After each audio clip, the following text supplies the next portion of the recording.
Siyempre, may humihirit. Hindi raw pwedeng ako lang ang mag-food trip sa Hagonoy. Ang makakasama natin ang singer-actress na si Kakay Bautista. Bakit? May problema ba? Wala po, nagutom lang ako. Paborito ko kasi yung sinigang na hipon. Anong hipon pinagsasabi? Anong hipon pinagsasabi mo, ha? Pero pahinga muna daw dyan si Kakay. Dahil ngayon, mangingisda ang ganap niya. Sabi. Guys, andito kami ngayon sa Bulacan. Mangingisda kami ng, ang pangalan nun? Kapak.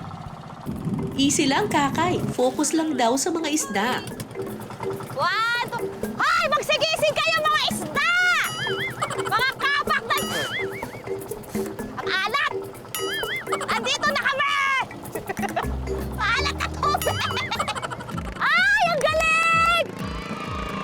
Sandali. Paano kukunin? Eto na muna ako. Isang kapak. Maiga. Ito iba. Ano to? Yan. Kawawa naman. Sorry, fishy. Kinakain. Suos. Suhos? Sos. Wala, tumitibok-tibok pa yan siya. Sana hawakan. Kawawa naman yung mata.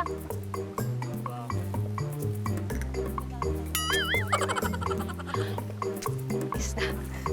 Kinis pa? Eh, kamukha ko nga yung isda, Chareng.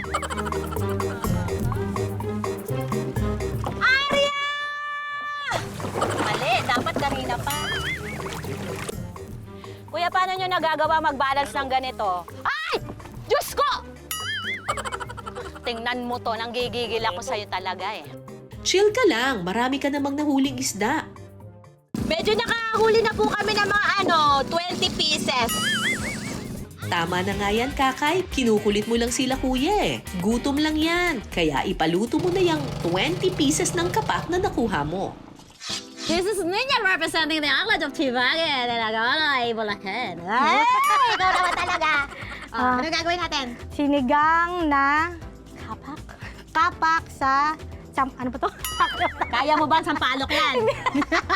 Kinakabahan tuloy ako! Ang dali Huwag nga. kang kabahan, santol. Santol. Okay lang yan.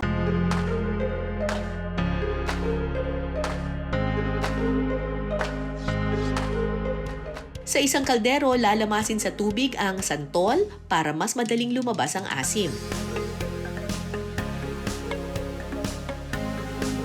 Ilalagay na rin ang sibuyas, kamatis, sili at asin saka pakukuluin.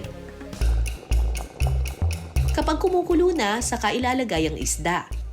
Huling idadagdag ang gulay, Pagka lumitaw na yung mata niya, means pwede na siya. Ay, pag lumuha na yung mata, tingnan niyo yung mata ko.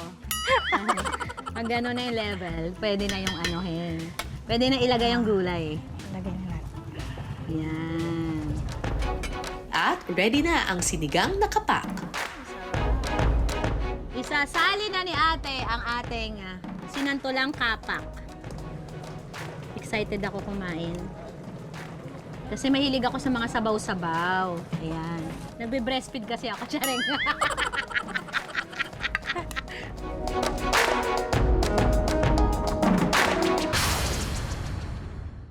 Eto na ang ating nilambat-lambat. Doggy, gusto mo bang kumain? Sarap. Parang nangangailangan to ng kanin pero hindi na ako magkakanin kasi ang dami ko nang kinain.